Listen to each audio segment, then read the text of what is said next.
ભગવાનની જય, સદગુરુ દેવની, સનાતન ધર્મની જય.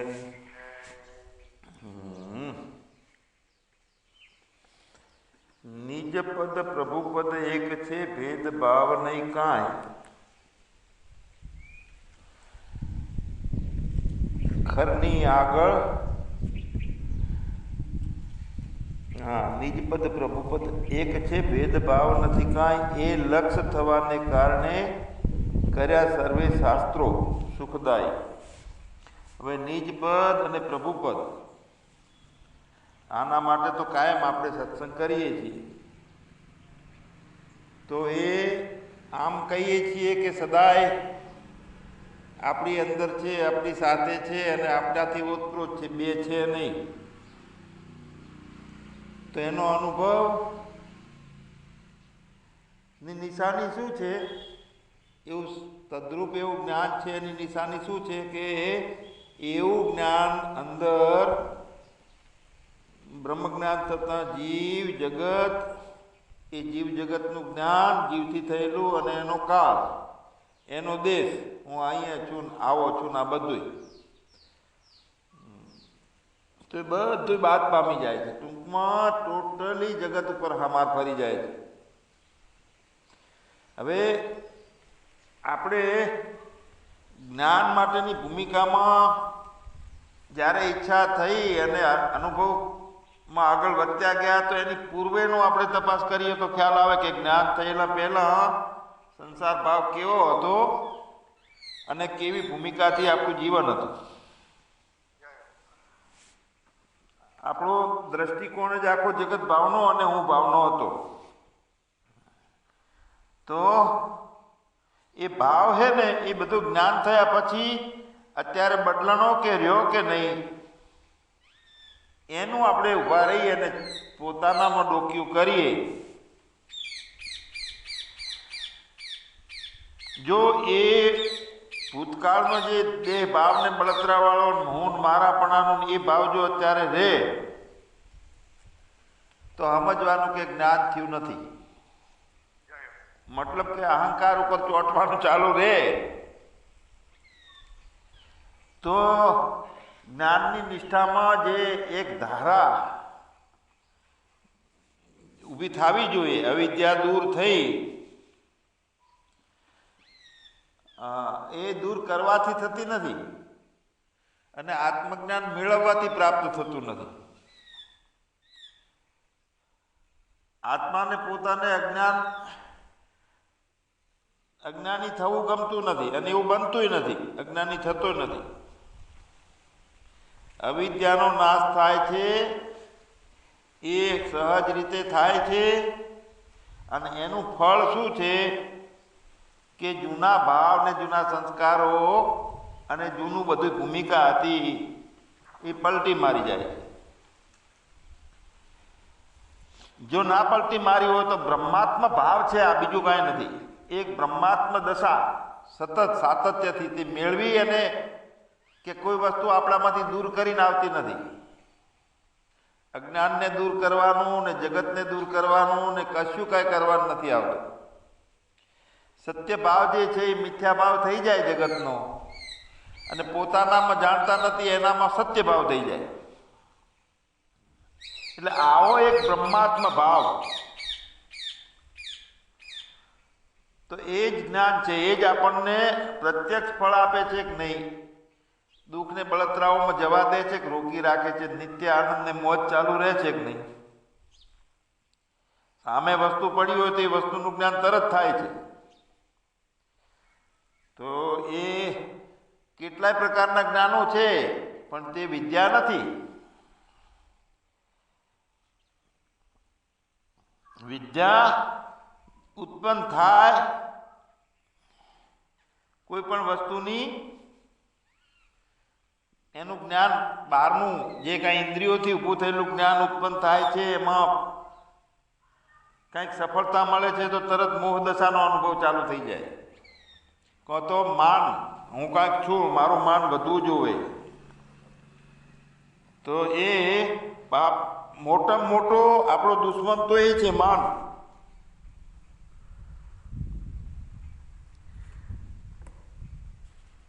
તો અહીંયા આત્માનો પોતાનો અનુભવ થાય તો પહેલા એના ચિહ્નો કયા એની વાત મારે કરવાની. અજ્ઞાન હોય તો કંઈક ઉણપતા લાગે, આપણને ખૂટે છે. એની ઉણપતા છે ને ખૂટે છે ને, એ જ એક જાતનો ભડકો છે અંદર. કોઈને માનની પૂજાની ઉણપતા લાગે, કોઈને અધિકારોની ઉણપતા લાગે, કોઈને બૈરા છોકરા નથી તો એનું ઓછું છે એવું લાગે. તો આ બધામાં શું છે? માન એ મોટો શત્રુ છે. બધું સહન થાય પણ અપમાન કોઈને સહન થતું નહીં. સબસે કઠિન જાતિ અપમાન. સર્વ દુશ્મનોમાં માન છે ને એ મોટો આગેવાન છે. એના ઉપર ઘા કરવામાં આવે. એ માન ઉપર ઘા કરવાનું હોય અપમાનથી. હું તો ચોટે છે એ હુંમાં. એટલે આત્માનો અનુભવ થાય તો એ વખતે પહેલા ચિહ્ન તરીકે મનમાં એક જાતની પ્રસન્નતા ઊભી થાય, આનંદ ઊભો થાય. રોજે રોજ બળતરાઓ ઓછી થાય. તો એની સાથે સાથે શું થાય? પ્રાણમાં પણ ફેરફાર થઈ જાય. પ્રાણ પણ ધીમા ચાલવા લાગે. અને પછી શરીરના અંદરના એક એક સેલ જે છે, એક એક સેલમાં રોમાંચ ને એવું બધું બીજું દાખલ થાય. બળતરાઓ ને ક્રોધ ને જે એ એક એક સેલ માં જે ભૂમિકા રચાઈ જાય છે એના બદલે આખા બધા એક એક પરમાણુઓમાં ફેરફાર થઈ જાય. અને શું ફેરફાર થાય છે? પેલું જોઈએ હજીનો અડકવા લાગેલો હતો ને, આમ કરું તો હું સુખી થઉં, આ મેળવું તો હું સુખી થઉં, અહીં કન મારું માન મળે તો મને આનંદ મળે. તો એ માગણી જે હતી એના બદલે પછી શું ફેરફાર થાય છે કે વધારે પ્રસન્નતા કેવી રીતે વધે એ માગણી ચાલુ થાય. જ્ઞાનનો ચસ્કો લાગી અનુભવ્યો પ્રસન્નતાનો આનંદ, એટલે આત્માની પ્રસન્નતા કાયમ વધે. અને પછી કેમ પ્રસન્નતા જઈ એનો પોતાનો અભ્યાસ ચાલુ થઈ જાય. પોતે જ પોતાનો ગુરુ બની જાય. પછી ક્યાં તકલીફ આવી તો આ મારી ભૂલ હતી, કેવી રીતે દૂર કરવી, પછી કોઈ પૂછવા જવાની જરૂર પડતી નથી. દીકરી હોય એ એના સાસરામાં જઈ અને પ્રેમથી બધાને પોતાના કરી લે છે તો એને પછી રોજ પરણવાની જરૂર નથી પડતી, રોજ લગ્ન કરવાની જરૂર નથી પડતી. લગ્ન થઈ ગયા પછી એની સાસરીમાં બધાને પોતાના કરી લે. તો જ્ઞાની છે એ જગત ઉપર પ્રેમ થતા જગત સાથે એનો જીવ મળી જાય, એકરૂપ થઈ જાય. અને જેની સાથે જીવ મળી જાય છે તે પોતાનો છે એવો વ્યવહાર એની સાથે ચાલુ થઈ જાય. સામેવાળાને એવું થાય છે કે મારું કોણ? તો કે આ રે મારા પોતાના. આપણે 4-5 જણા 25 જણા નિત્ય સત્સંગથી જોડાયેલા છીએ તો કેટલો મમતાનો ભાવ ઉભો થયો. હવે એવી શંકા કોઈને થઈ જાય કે જો આત્મા જ્ઞાન સ્વરૂપ છે પોતે, તો આત્માને અજ્ઞાન થવું બનતું નથી. પણ જ્યારે પોતાનો સ્વભાવ જાણે છે પોતે કે હું કોણ છું, તો કાયમ માટેનો વ્યાપક છું, અવિકારી છું અને અચલ છું, તો આવો પોતાનો સચ્ચિદાનંદ રૂપે સ્વભાવ જાણે અને પોતાનો નિષ્ઠા કરી લે તો અજ્ઞાન પછી રહેતું નથી. એટલે પોતાનો સ્વભાવ જે જાણી અને એની અંદર ઠરવાનું છે, બસ બીજું કાંઈ કરવાનું નથી. નથી કોઈ ઘર છોડવાનું, નથી કપડાં છોડવાના, નથી વ્યવસ્થાઓ ને આખી પાછી કરવાની, જગતને આખું પાછું કાંઈ કરવાનું નથી. અજ્ઞાન પોતે પોતાનો સ્વભાવ જાણી લે તો બીજી કોઈ ભાંજગડ નથી. પોતે પોતાને નથી જાણતો ત્યાં સુધી બધું ખટાપટ ચાલુ રહે છે.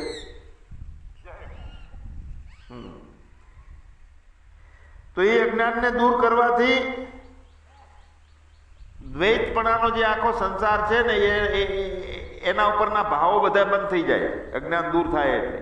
બેપણાના ભાવો, સંસારના ભાવો, સુખ દુઃખના ભાવો, 6 ઉર્મિઓ છે ને, સુખ દુઃખ જન્મ મરણ અને ભૂખ તરસ, આ 6 ઉર્મિઓ બધી એ અભાવ થઈ જાય છે. અભાવ એટલે દૂર થઈ જતી નથી, પણ એના ઉપરથી આપણી રુચિ ખસી જાય છે, એને મહત્તા નથી રહેતી, ગૌણ થઈ જાય છે બધું.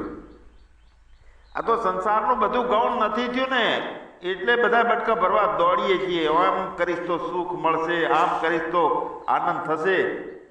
તો કરવું કરવું કરવું કરવું કરવું જે છે આ, તો કરવાનું તો કેટલું ઊભું થઈ ગયું છે.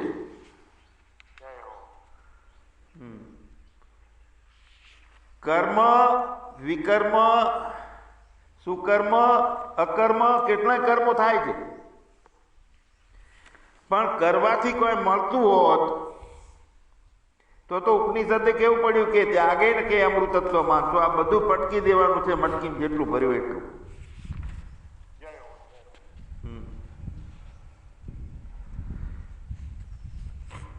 સંસ્કૃતિ, વિકૃતિ, કર્મકૃતિ, આ બધું મૂળ તો પોતાના હું છે એમાંથી ઊભું થયું ને. સંસ્કૃતિ એમાંથી ઊભી થઈ, વિકૃતિ એમાંથી ઊભી થઈ.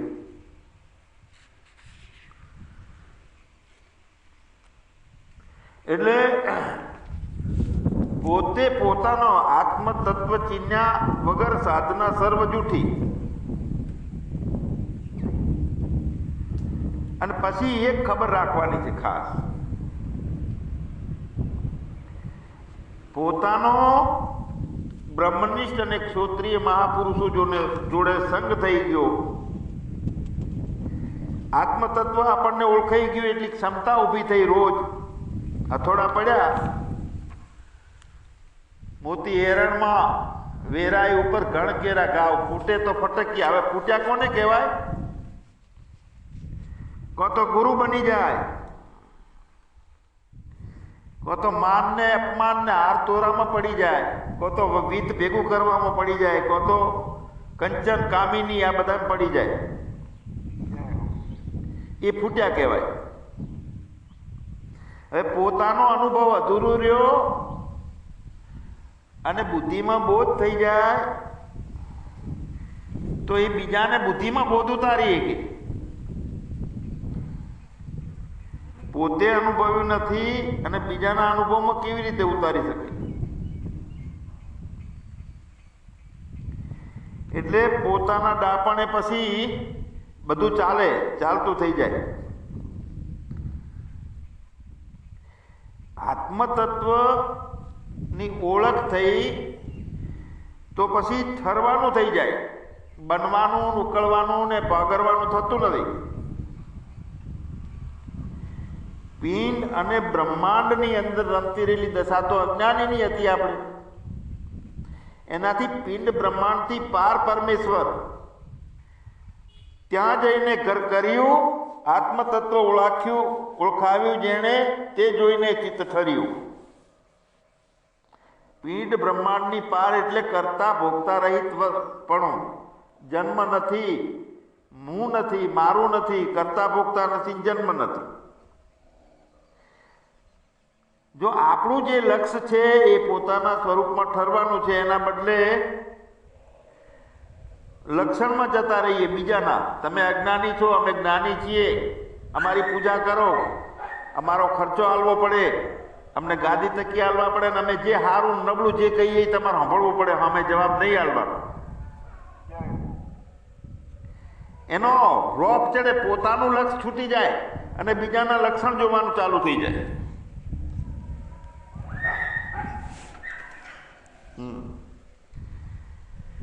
શરણાગતિ છૂટી જાય છે. હવે એમની પાસે જઈ અને કોઈ કામ થાય નહીં જ્ઞાનનું. એટલે શિષ્યમાં પણ એક વિવેક આપવો જોઈએ કે કોના સાનિધ્યમાંથી પરિપૂર્ણ જ્ઞાન થશે. ગુરુ આંધળો, શિષ્ય આંધળો, બે આંધળા રહે, બે આમાં ભીટકાય આંખો વગર, બે ગોથા ખાય અને પછી વટે કે તું મને કેમ ભીટકાણો.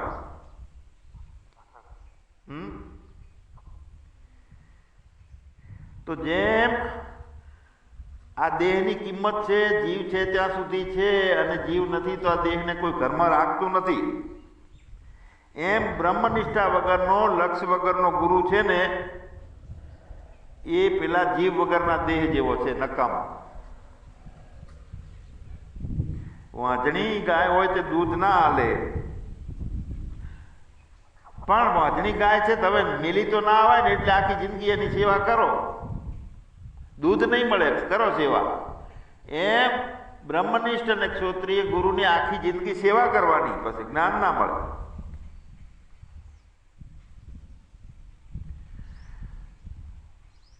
ફાતરો હોય એ કોઈ રૂપારી કન્યા અંગાત લગ્ન કરે તો એને છોકરા ના થાય. તો એવા ગુરુને જગત આખું છે ભગત કહીને, સંત કહીને, આ શિષ્યને ગુરુને બધાને આ રામલીલામાં જીવન પસાર થાય, મૂળ કામ રહી જાય. કારણ કે બોનું છે ને ગુરુનું, અને શિષ્ય બન્યો છું એની કંઠી પહેરેલી છે. એટલે સારું છે, પરમાત્મા ના રસ્તે છે એવું માની જગત એને ભગત કહે છે ને એનું પૂરું થાય છે જિંદગી રામલીલામાં. પોતાનું આત્માનું લક્ષ્યમાં ઠેરાઈ અને હલવા ના દે સાચા ગુરુ હોય તે. કોટી કેટલાય જન્મનું અંધારું હોય ને, બંધનો એ અંધારું છે, પણ સાચી નિષ્ઠા અને સાચી શરણાગતિ થાય તો એક પલકમાં આખું બધા દોરડા કાપી નાખે બંધનના.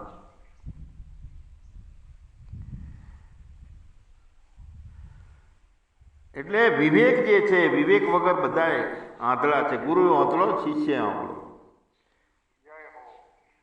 આંધળો એટલે વિવેક વગરનો.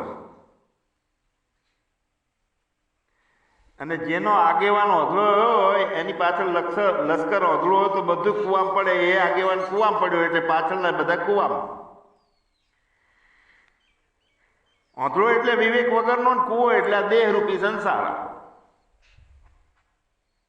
ખૂબ બધા ગુરુઓ છે અને લાખો શિષ્યો છે, પરંપરા સારી છે ગુરુ શિષ્યની. પણ આ કુંડાળામાંથી બહાર નીકળવાની વાત જે છે, મણિધરની વાત છે, આત્મતત્વ. નરસિંહને કહેવું પડ્યું કે આત્મતત્વ ચીન્યો નહીં તબ લગી સાધના સર્વ જૂઠી. કોઈ ચિત્ત શુદ્ધિના નામે પણ હવે ક્યાં બધું કરવા, ઉધારીનો વેપાર નથી. અત્યારે દીવો કરો અને અંધારું આવતીકાલે દૂર થાય એવું બને ખરી?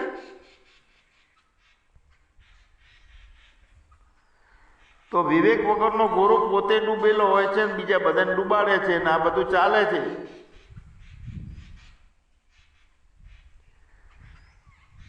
એક જે પોતાની આત્મદશા છે, ગુરુ પદ છે, ગુરુ કોઈ એ દેહ નથી કે પરંપરા નથી. ગુરુ પદ છે, એ પદ ઉપર આપણે ઠેરવાનું છે, પણ એ પદ ઉપરથી બધા નીચે ઉતરી જાય. અને પદ ઉપર પોતાની લાયકાતી હોવી જોઈએ. એ પદની અંદરમાં ભડકા બળતા હોય, અજ્ઞાન હોય, હું તું મારું તારું બધું ચાલતું હોય, પોતે હળકતો હોય, બીજાને ઠારશે કેવી રીતે?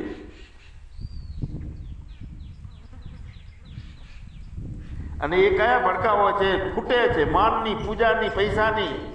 સંસારમાં હોય એને બૈરા છોકરા ખૂટે છે, પૈસો ખૂટે છે, સારું મકાન બનાવવું છે.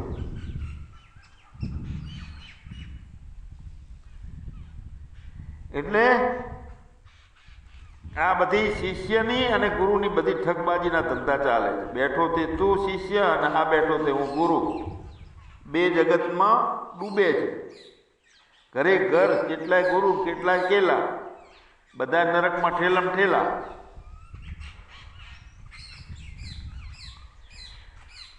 પોતાનું સ્વરૂપ જે છે એમાં ઠરવાનું છે, ઠરવાનું. બીજાના લક્ષણ જોવા જાય તો લક્ષ છૂટી જાય છે. લક્ષણ જોતા લક્ષ જાય, આતમ જોતા લાભ. ક્યાં ક્યાં દઈએ થીગડું જ્યાં ફાટ્યું છે આમ. બીજો લાગે છે, બીજાના લક્ષણ જોઈએ છે. એટલે કાગ દ્રષ્ટિ છે. કાગડો હંમેશા એને વિષ્ટા દેખાય. એમ સંસારના ભાવમાં બનેલો છે અને બીજાનું હારું નબળું જ દેખાય. એટલે એ આ વાત છે, અધુરાશમાં આ બધું આવે. બીજો દેખાય છે તો પારકો લાગે છે. બીજો પારકું કોણ ને પોતાનું કોણ? પોતે પોતાના સ્વરૂપમાં સ્થિરતા, એની દ્રઢતા, પોતાનું મૂળ ઘર પકડાઈ ગયું છે કે હવે એમાં ક્યાં હલવાનું આવતું નથી, એવો પૂર્ણ દ્રઢ નિશ્ચય પિંડ બ્રહ્માંડની પાર. તો એ પૂરેપૂરા લક્ષણવંતા, પૂરેપૂરા બ્રહ્મનિષ્ઠ ને ક્ષોત્રી ગુરુ હોય તો એ બ્રહ્માંડની પાર લઈ જશે.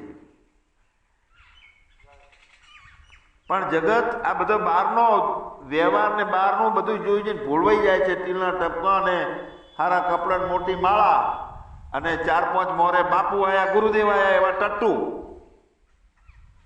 એમનું માન ઊભું કરનારા, ઊભા કરેલા આ બધી બિઝનેસ પોલિસીઓ છે. દાઢી મોટી, તિલક મોટા, કોઈ અડવા ના દે, કોઈની જોડે બે ખાય નહીં. આ બધા માનના ભૂખ્યા છે અને પૈસાના ભૂખ હોય. તો પોતાનો લક્ષણ વિવેક એટલે લક્ષણવંતાની જોડે જઈને ઠરવું અને લક્ષ કરી લેવું. ગુરુ બ્રહ્મનિષ્ઠનું લક્ષણ હોય એની પાસે લક્ષ કરી લેવાનું. પછી એમની સાનિધ્યમાં સતત સત્સંગની ધારામાં આપણું પોતાનું ઓળખાઈ જાય છે તત્વ. હું કોણ છું એ ચિત્ત શાંત થઈ જાય, ઠરી જાય, ભવાટવી જાય. બનવાનું, મટવાનું, ભેળું કરવાનું બધું કાંઈ નહીં.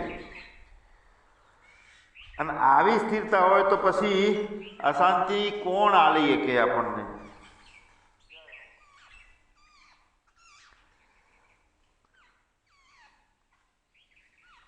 ચિત્ત શાંત થઈ જાય છે પોતાના આત્મતત્વની અંદર. પણ ફરીને જોવાનું છે, એમાં પોતાનામાં એમાં ઠરવાનું છે ને એમાં રહેવાનું છે. પછી નવી કોઈ શાંતિ આવતી નથી. જ્યાં સુધી નાવડા બધા મધદરિયે હોય અને ડોલતા હોય, દરિયાની અંદર હાલક ડોલક ને ડોલે, પછી એને કાંઠે લઈ જઈએ તો કોઈ જાતનું ડોલવાનું બંધ થઈ જાય. એમ છેલ્લે જે આ જગત સંસારનો ભવદરિયો છે એનાથી કાંઠે જઈને આપણે બેસીએ ત્યાં સંશય નથી. અને એ કાંઠો કયો છે? સદગુરુ એક ભવસાગરનો કાંઠો છે.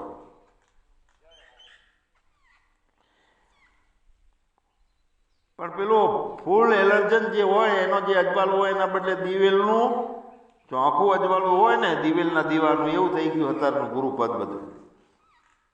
બધે ગુરુપણાનો વેપાર છે, પોતાનું બીજાનું, પોતાનું. આ બધા પારકાપણું જે છે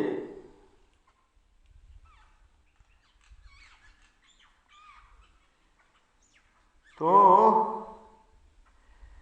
જેટલું જોઈએ એટલું પાણી ગયડું લઈને ગાળી લેવું. આપણે જે કાંઈ જરૂર છે, આખી નદી, આખા તળાવો બધાને ગાળવા જવાનું નથી. જેટલું આપણે જરૂર છે રોજ 5-6 લીટરનું, એને રોજ 2 ગાયનેથી ગાળી લેવું. આ તો મોટી ગૌશાળાઓ કે બધું યાર જે ચાલે છે ને, આ બધું એ ચિત્તની વૃત્તિઓ વેપારમાં પડી જાય છે. સહજ રીતે અકર્તા ભાવમાં જે થતું હોય ઈશ્વરી થાય છે. આપણા પગે બહુ તડકો હોય ને રેત હોય તો પગ બળે. પગ બળે તો કઈ આખી જેટલી રેત છે અહીંયા પાણી છોટવાનું નથી આવતું. પગ બળતા હોય કે પગે કોટા વાગતા હોય તો પગરખા આપણે પહેરી લેવાનો હોય. આખી ચામડી, આખી પૃથ્વીને કઈ મઢવાની નથી હોતી ચામડાથી, મને કાંટા ના વાગે.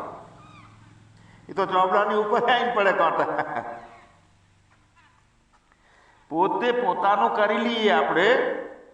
મેરે अपने સિવાય બીજો ભાવ આવ્યો છે, મારે બીજાનું કરવું છે, બીજાને સત્સંગ આલવો છે, બીજાને સુધારવું છે. કોણ?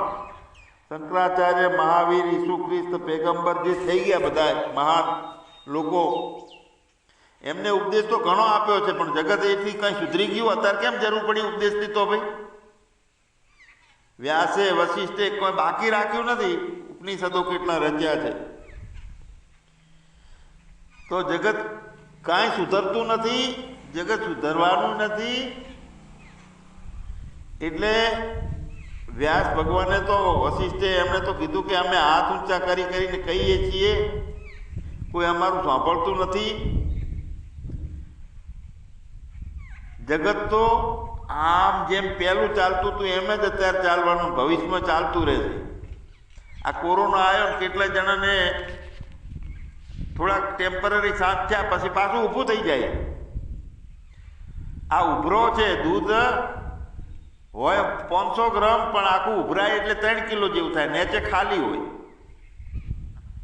તો આ જગત છે એ ઉભરાઈ જાય છે. દરેકે પોતે પોતાનું કરી લેવું છે અને કરી લેવાનું છે. પોતાનામાં જે એક દશા, પોતાની એક ધારા ઉભરાણી તે બહાર ઉપદેશ રૂપે ભલે વહેતી રહે, પણ જગતને સુધાર્યો ને એ દાવો જે છે આપણો વળી દેહ ભાવમાં આવી ગઈ.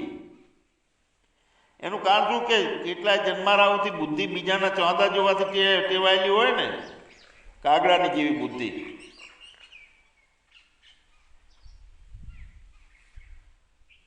કાગડાની બુદ્ધિ જાય નહીં ને તો અમે બહુ આપણને કાગ તણા કુટુંબી હોય ને મનમાં ચાંદા જન્ના ચાંદા જોવે, ખરની આગળ ખાંડ ધરે તોય ટેવ ઓખરની ના ખોવે. પોતાની પદની કીર્તિ, વૈભવ, શાંતિ, અમરતા અંદર કેટલી છે એ જોવાનું છે કે બીજાના ચાંદા જોવા જવા છે આપણે. આ અજ્ઞાની છે ને એને જ્ઞાની કરી નાખવું, આ ચાંદું.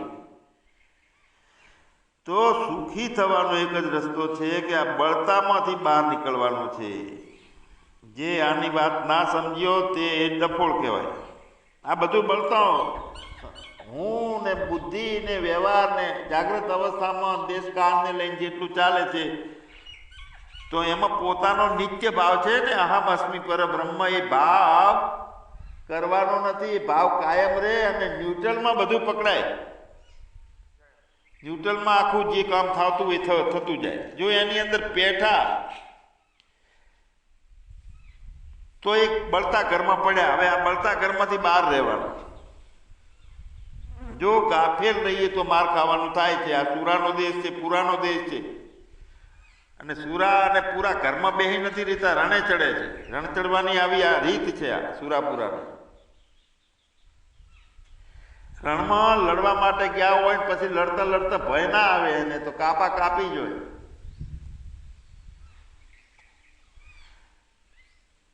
ઉતર્યા છીએ, અમે યુદ્ધ છે, મેદાન છે, દુશ્મનો છે, પછી ભય છે નો, તો ગમે એમ પણ પોતાના સ્વરૂપનો પાકો નિશ્ચય કરી નાખવાનો છે. ફરી ફરીને ભય આવે છે ક્યાંથી?